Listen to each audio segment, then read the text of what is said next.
if you look at it last week, I think there was one upset. Home ice means a great deal playing. Our support that we've gotten here, our family that we've had here, has just grown and grown and grown. This year, they've carried us through an awful lot. So it means a great deal to share this opportunity with them for sure. We have a UP matchup again here. You faced Northern now 4 times this season and have a 3-1 record against them, with the one loss being in overtime. Does this winner-take-all single-game elimination change how you're going to prep for them at all? No. No, it's just try to win a hockey game. How you know this team so well, they know you so well. Is there a lot of thought process going into the fact, or is the thinking going in that adjustments will be made at and during the game, because knowing that they're going to try stuff and maybe you're going to try stuff to try to throw the other one out? Yeah, but I mean, you can't change too much who you are. You can. We are what we are. They're based around a certain identity. What impresses me about them, first of all, it's common knowledge. I picked them to win the league this year. I have an incredible amount of respect for the talent level of that team. Offensively explosive. Now they're doing a really good job of offense. Is coming off of some defensive play. They're getting some buy-in and to that aspect of the game, which has, in my opinion, has made them a better team in the second half. 7 on the penalty kill, which is much improved statistically over the first half of the year. And they've scored, I think, 34 goals in their last 6 hockey games. I mean, that's no easy feat in league play. It's no easy feat. So they're a good hockey team. There'll be constant adjustments, but still the identity of who both teams are is still, we're based on the goaltender on out, and they're based from their forwards on back. Coach, talk about how this stretch of games in the last month or so prepared you for this game.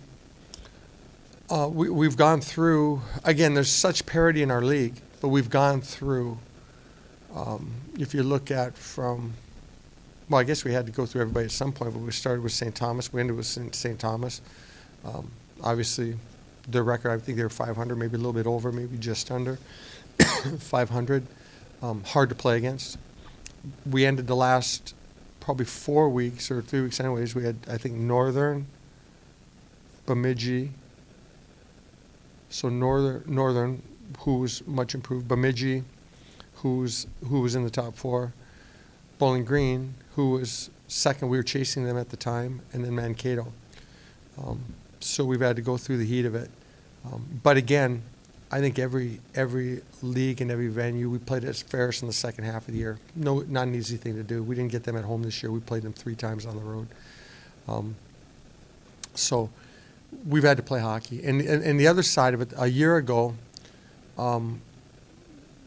I think we might have had the playoffs locked up with a month left, like knowing that we were going to get home ice a year ago with a month left. There was that much separation, I think, between upper and lower in the standings. And I think there were a lot of distractions a year ago that crept in. We were getting closely followed by a lot of NHL teams. We had a lot of guys end up signing, but a lot of distractions. Whereas this year, we were playing for a championship right to the last week of the regular season, and then you're right into the playoffs and having to win a series. So, the distractions, if anything this year, it'd be more trying to give a mental break, because we haven't had that mental break. We've been us and Mankato have been grinding out back and forth for quite some time. And then we have to go back to a really good St. Thomas team again. So I think it's mental as much as anything, and you hope that the guys are energized and can maintain their focus. But our focus for the last couple of weeks has been to try to handle the just the recovery stage of it and the relief stage of it, and so. Penny Halas has been more or less a staple now for MTU, who's been a revolving door for goalies over the past couple of years since he's not a Richter finalist like Blake is, but he can definitely bail them out of a game. Is there things you need to watch out for him versus previous goalies in terms of, since they're not a really big defense first team? Well, they are now a defense first team. They've gotten their defense is healthy, and their forwards are helping out a great deal. They're not pulling and flying like they have been in the past. Everything is a little bit more controlled, and they have the ability to make plays on the rush and things like that out of that, and it's actually helped their offense. He's a good goaltender. He's he's kind of a little bit. He reminds me a little bit of Dryden McKay when Dryden McKay played in Madison. I see similarities. I mean, he's kind of boxy and takes away the top of the net well. He tracks the puck very well. His movement's minimal. Like he's got compactness to him. So he's a good goaltender. You got to find ways to get pucks by him. You know, it's not going to be easy, but they have to find ways to get pucks by our guy as well. So, I mean, it's going to be a good hockey game. We expect a really good hockey game with two really good teams, and it should be a lot of fun. I'm glad it's here, and our people are going to get to enjoy it. So. Coach, you were talking about how they have 6 guys over 20 points on their team, and gone to right now 36. I've asked this to you before many times, and I think I know what your answer is, but is there much concentration prepping for a team like Northern Michigan when they have specific guys that are, and a lot of specific guys that can really, put the puck in the net and create things offensively? Well, you can't really match because you're matching you're matching basically 3 lines, and not to say that their fourth line can't contribute to whichever their fourth line is. They're deep offensively. And we have to do a job against them and handle them. We know how we have to play, and how effective we are will be dictated by our ability to execute and their ability to execute. It's one game.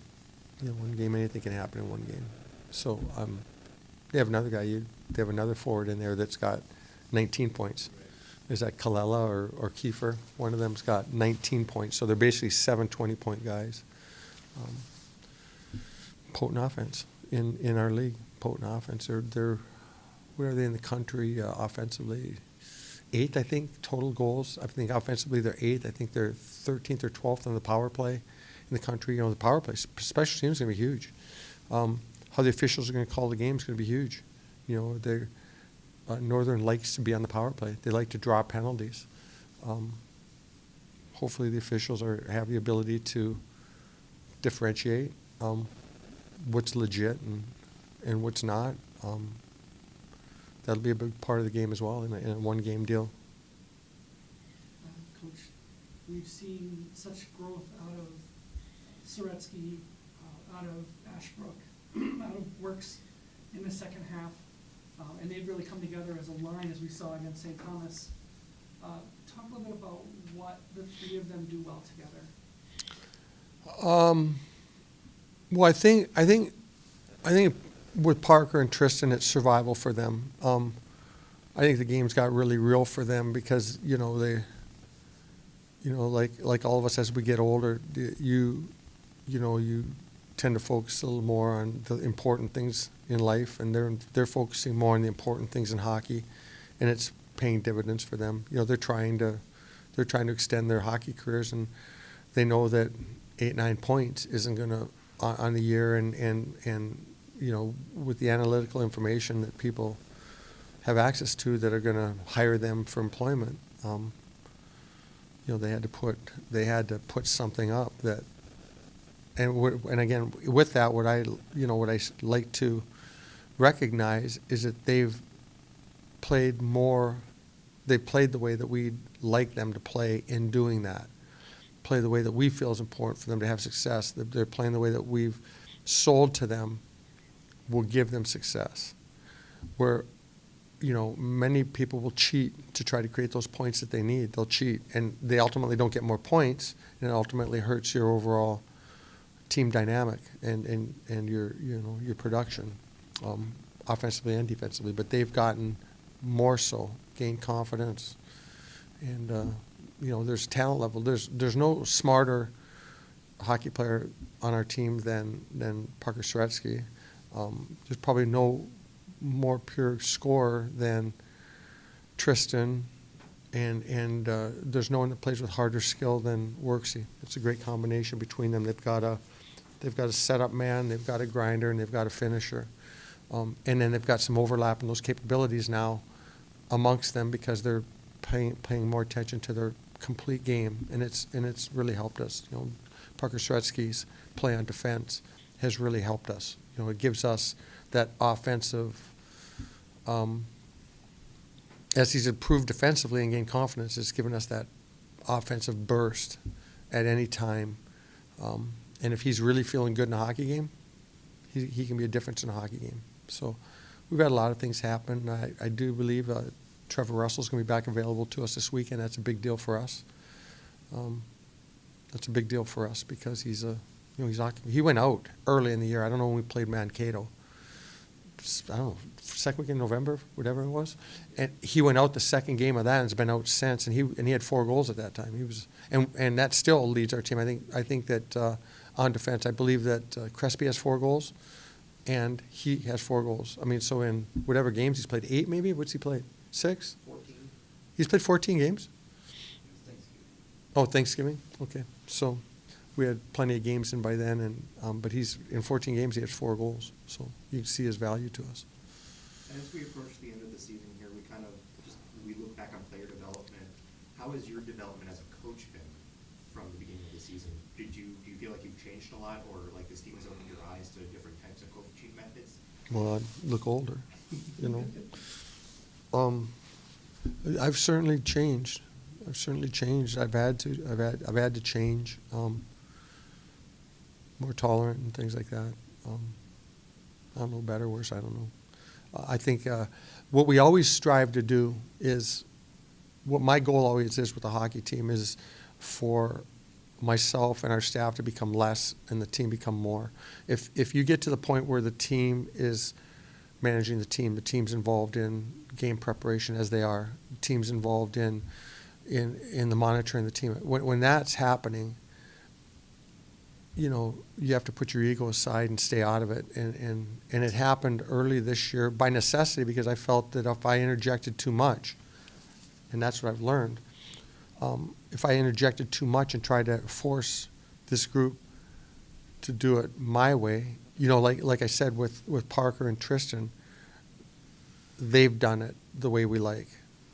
If I'm holding them accountable and being a pain in their backside all the time, then enough is enough. They tune you out. So it's what we always try. When you say change, you always try to find an element that works. Sometimes it's with a cattle prong, and sometimes it's with a pat in the back. Punishment, reward. Ultimately you can get a immediate response with punishment. Ultimately, you can get an immediate response with reward. But you're never going to get a lasting response unless there's respect from their heart. It doesn't have to be like. They don't have to like us or things, but they have to have respect. And through that respect comes the communication that allows the group to grow, if I'm answering your question. So every year is you're seeking that resolution somehow, and it's different every year. So better, worse, whatever.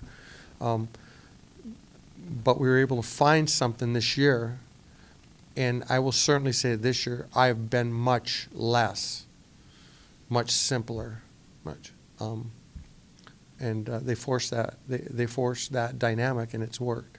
And this year more than any, the credit for the success of our team, first of all, is an incredible goaltender.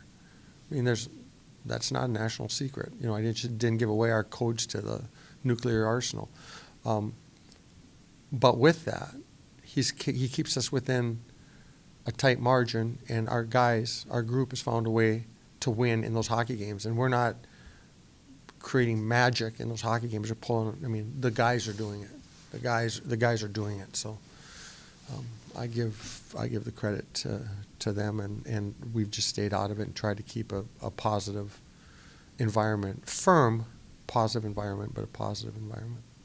Coach, you've had, with your defensive core, you've had OC missed games, you've had Thorne missed games, Light missed games, Russell's missed a whole batch.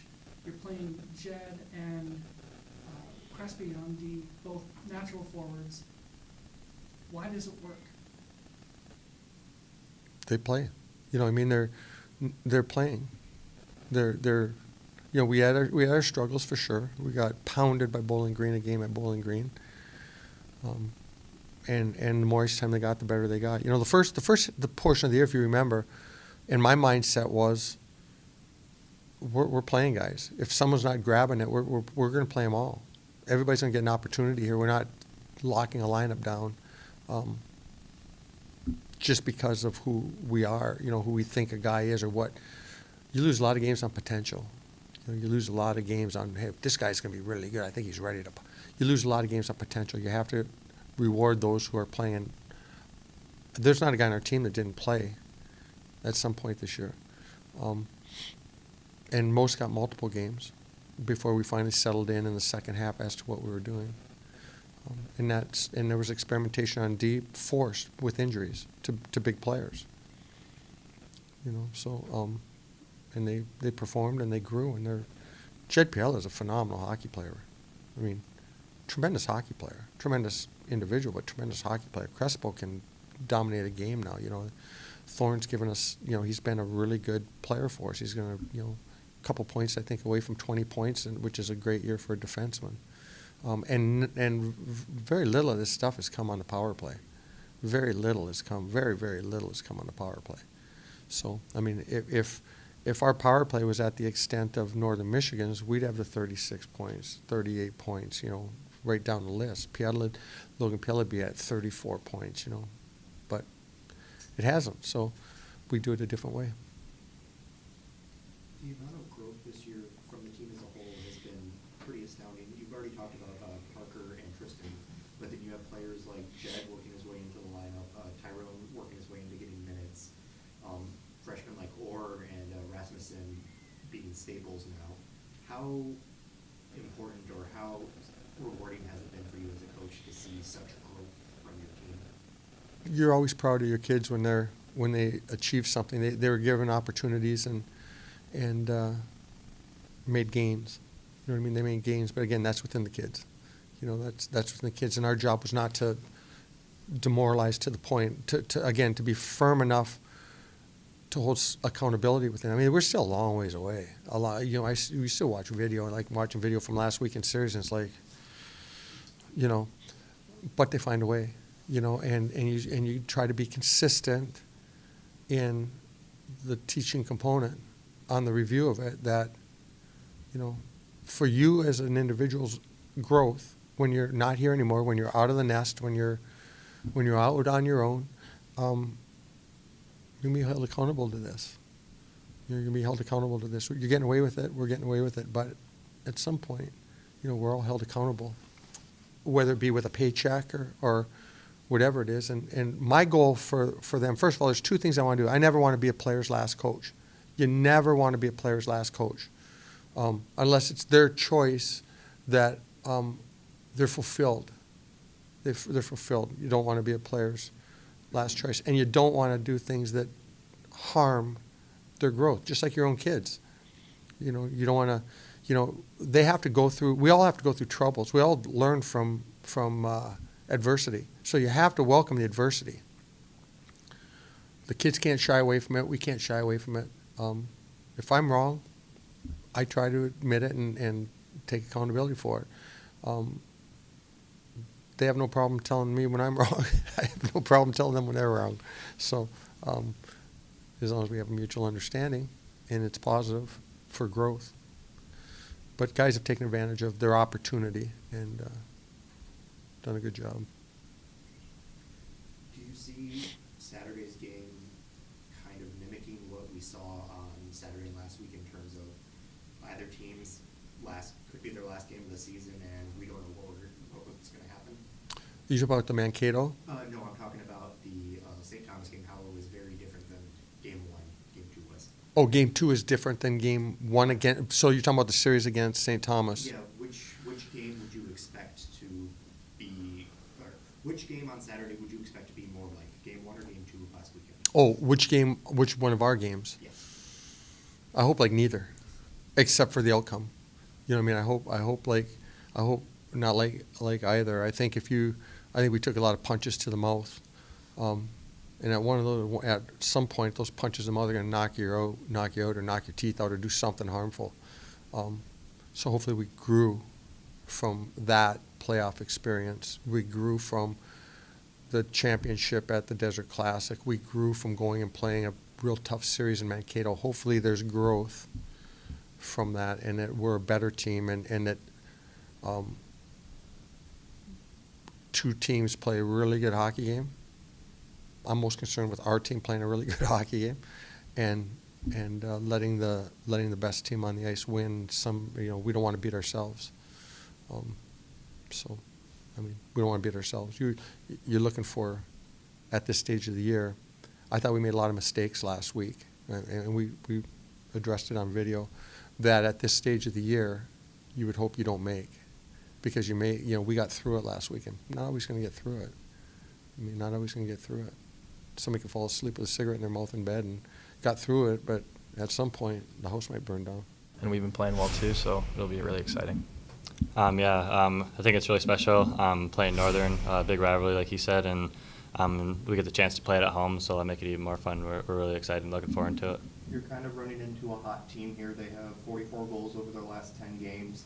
How do you ensure to kind of keep to the tech defense first style against such an offensively talented team? I think we just kind of got to worry more about what we do and what's gotten us this far and into the semifinal game here. And I think if we just stick to what we know, that'll help us out on Saturday. Yeah, we know Blake's going to make the first save, so we just got to box out well and get the puck away from the net and help him out a lot. Your road record and your home record are very different as far as winning percentages. How much does this help, do you think, in a normal game of this magnitude, and does it make any difference that it's Northern? I think we like to play at home, obviously, in front of our fans. They're the best in college hockey for me. And I think we play a good D zone in our rink. I don't know what it is, if we're feeding off the fans, but it's great to play in front of in our rink. I agree with that. Blake, we just hear obviously that you're a finalist for the Richter. What does that mean to you that your peers are seeing you as being one of the top 3 in the country at this point? Yeah, it's a really cool honor. We're just really focused on it as a team, just trying to make it as far as we can. So yeah, it's definitely exciting, but just shows how great a team we have this year and the commitment that everyone has had so far. So yeah. This is the second time the format's been a single game elimination here for the second year. Do you guys as players like that format, or would you rather have a best of 3? I like the best of 3. Gives us a little bit more games, and you never but at the same time, one game kind of shows who wants it more, and it's fun because it's you have to do or die. I see a little both, like Rylan said, but I do like the one game.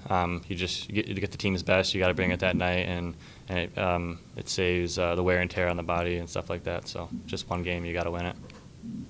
How are practices right now this late this season? Is it something you guys still look forward to, that the team looks forward to, or are they getting to the point where they're short and sweet and trying to get off the ice and rest as much as possible? They're definitely shorter, yeah. Short and sweet, get off the ice, work what we need to work on, and focus on the little details and make sure we're not complacent and just pushing it off. Make sure we come every day ready. Yep. Rylan, talk about your line and how it's come together this year. You guys didn't play together before, so what's it been like this year to play with Logan and Kyle, and have the success you guys have had? Well, they're such good players. It's really easy to play with them. Logan's really good in D zone, getting pucks out of the zone and getting it to me and Kyle, and Kyle's got a crazy shot, NHL level shot, and he can score from anywhere. So that really helps his shot threat, and Logan's great with the puck, so it's lots of fun. As we saw in game 2 against St. Thomas, things got a little more dicey or just more desperate, I guess, from both sides, since it's a single game elimination essentially for St. Thomas. Do you see that kind of game flow happening this weekend, where it might be a little bit of this, a little bit of that, and you just got to get what you can take? Not necessarily. I think each game, I think coach says it a lot, just takes an identity of its own. So I think that's just how the game played out that night. I think we'll just play how we've been all year, and should be a tight forechecking game, and best team will win. I agree. Blake, in front of you, you've had guys get injured, you've had forwards playing D, yet you've been able to keep your game steady throughout. What's worked for you this year to be able to play your game despite all the other stuff that kind of goes on? I think what's helped a lot is just our team mentality, just the next man up. Like you said, a lot of guys have been hurt. So I think just knowing that everyone's going to show up every day and give it their all and next man up, it just makes you want to go to battle for these guys and get as many wins as possible. Blake, how familiar are you with individual guys? You've watched this Northern team quite a few times now in your career. How familiar are you with the individuals, especially the ones that have a tendency to score? Yeah, we played them a lot. I don't know if this is maybe my 14th, 15th game against them in the rivalry. So, yeah, you know who their high-end shooters are and who likes to pass. So, yeah, you definitely have that in the back of your mind if they're coming down on a rush, 2-on-1 or something like that. You definitely know what their tendencies are and what they like to do. You guys have 4 games now of experience in a single game elimination format and a tournament format with the GLI and then the Desert Hockey Classic. How big of a role do those games play in knowing what to expect and preparing for this kind of format going on? Well, it's just if you lose, you're pretty well done, and especially with those tournaments, you have to win 2 games in a row. And that's kind of what our mindset is when we play these games. Blake talked about getting to play here at home, maybe for the last time, with tons of family and friends in the building, and playing against a friend in Joey Larson. Yeah, it's really awesome. The 4 years here have been awesome, and I'll just try not to think about that during the game. Maybe something you look back on after the game, but just try and embrace the moment and just play the best we can and hopefully get a win out of it for sure. Going into the season, Tech wasn't rated to be where they are in the standings nationally or in the CCHA, so you're kind of going into the year with lower expectations from an outside perspective. Has your expectations from within the locker room changed at all since the beginning of the year? No, from what I've seen, no. We came in ready to win the CCHA, and everyone had the same thought coming into it.